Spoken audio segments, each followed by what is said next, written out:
السلام علیکم دوستو، کیسے ہو؟ امید ہے کہ سب خیریت سے ہوں گے۔ اللہ آپ لوگوں کو ایسے ہی خوش رکھے۔ چلیے آج کے قصے کی طرف بڑھتے ہیں۔ ایک گاؤں میں ایک غریب نائی رہتا تھا۔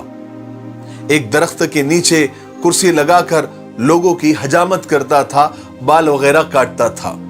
بڑی مشکل سے زندگی اس کی بسر ہو رہی تھی، بڑی مشکل سے زندگی اس کی کٹ رہی تھی۔ اس کے پاس رہنے کو گھر بھی نہیں تھا۔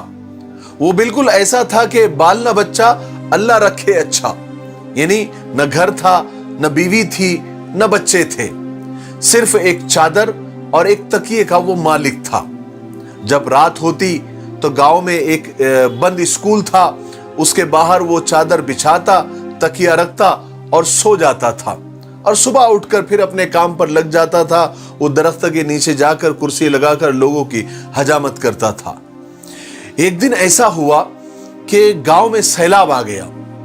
جب صبح اس کی آنکھ کھلی تو ہر طرف شور و غل تھا، چلا پکار تھی۔ وہ آرام سے اٹھا۔ اسکول کے اوپر ایک ٹنکی بنی ہوئی تھی، وہ ٹنکی کے اوپر گیا، چادر بچھایا اور تکیہ رکھا، اور اس پر بالکل ایسے ٹیک لگا کر اوپر سے پورے گاؤں کا منظر دیکھنے لگا، جیسے کوئی بالکنی میں بیٹھ کر کوئی فلم دیکھ رہا ہو، اور وہ وہاں آرام سے لیٹ کر گاؤں کا نظارہ کرنے لگا۔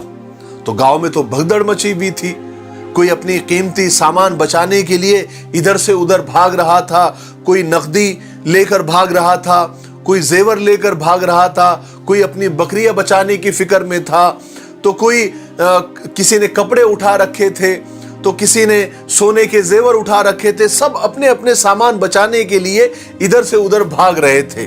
بالکل گاؤں میں ہاہاکار مچا ہوا تھا، اور یہ نائی آرام سے بیٹھ کر سب نظارہ کر رہا تھا۔ اتنے میں ہوا یہ کہ ایک آدمی اپنا نقدی، اپنا زیور اور اپنا کپڑے وغیرہ بچاتے ہوئے بھاگ رہا تھا۔ اس کی نظر اس نائی کے اوپر پڑی، تو یہ تو بڑا آرام سے بیٹھ کر نظارہ کر رہا تھا۔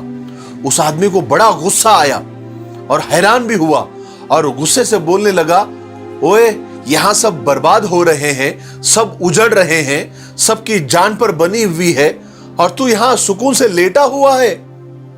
تو نائی نے بڑے اطمینان سے جواب دیا کہ آج پہلی بار غریبی کا مزہ آ رہا ہے، کیونکہ میں دیکھ رہا ہوں جس کے پاس تھوڑا ہے وہ تھوڑا پریشان ہے، اور جس کے پاس زیادہ ہے وہ زیادہ پریشان ہے، اور جس کے پاس کچھ نہیں ہے وہ یہاں خوشی سے لیٹا ہوا ہے۔ میرے پاس تو کھونے کو کچھ بھی نہیں ہے، آج پہلی بار تو مجھے میری غریبی کا مزہ آ رہا ہے۔ جب میں نے یہ کہانی پڑھی تو مجھے ہنسی آ گئی، مگر پھر ایک خیال بھی آیا کہ شاید روز محشر یعنی قیامت کا منظر بھی کچھ ایسا ہی ہوگا۔ تمام انسانوں کا حساب لیا جائے گا، ایک طرف لوگوں کا حساب ہو رہا ہوگا، ایک طرف امیروں کا حساب ہو رہا ہوگا۔ ان کی دکانیں، ان کی فیکٹریاں، ان کی گاڑیاں، ان کے بنگلے، ان کے سونا چاندی، زیورات، ملازمین، پیسہ، حلال حرام، عیش آرام، زکوٰۃ، حقوق اللہ، حقوق العباد، اور اتنی ساری چیزوں کا حساب دیتے ہوئے لوگ پسینے سے شرابور، اللہ کے ڈر سے، اللہ کے غصے سے، جہنم کی آگ سے تھر تھر کانپ رہے ہوں گے۔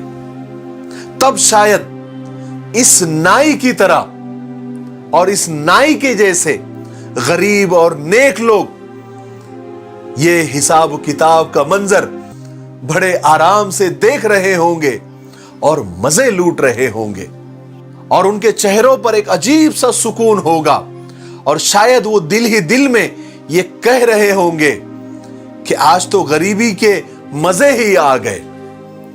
اللہ تعالیٰ سے دعا کرے کہ اگر اللہ تبارک و تعالیٰ نے ہمیں ہر نعمت سے نوازا ہے اور ہمیں مال دیا ہے تو اس کا شکر ادا کرنے اور اس کا صحیح استعمال کرنے اور اللہ کے رضا کے مطابق اس کو تقسیم کرنے کی توفیق بھی عطا فرمائے۔ اور اگر اللہ نے مال نہیں دیا ہے، کچھ مصیبتیں دی ہے، کچھ بیماریاں دی ہے یا کچھ غریبی دی ہے، تو اس پر صبر کرنے کی توفیق عطا فرمائے۔ کیونکہ وقت کا مزاج ہے کہ وہ کٹتا ضرور ہے، یہ عمر بھی کٹ جائے گی، لیکن اگر صبر کے ساتھ گزاری ہے اور اللہ کے شکر کے ساتھ گزاری ہے تو کل ضرور ہم بڑے سکون کے ساتھ ہوں گے اور لوگ حساب و کتاب میں مشغول ہوں گے۔ اللہ تبارک و تعالی ہم سب کو بغیر حساب کتاب کے اللہ کی رضا بھی عطا فرمائے اور اس رضا کے عوض ہمیں جنت الفردوس بھی عطا فرمائے۔ مجھے امید ہے کہ آج کے قصے سے ہمیں بہت کچھ سیکھنے کو ملا ہوگا۔ میرے لیے، پوری امت کے لیے اور پوری انسانیت کے لیے خیر کی دعا کرتے رہے۔ السلام علیکم ورحمۃ اللہ وبرکاتہ۔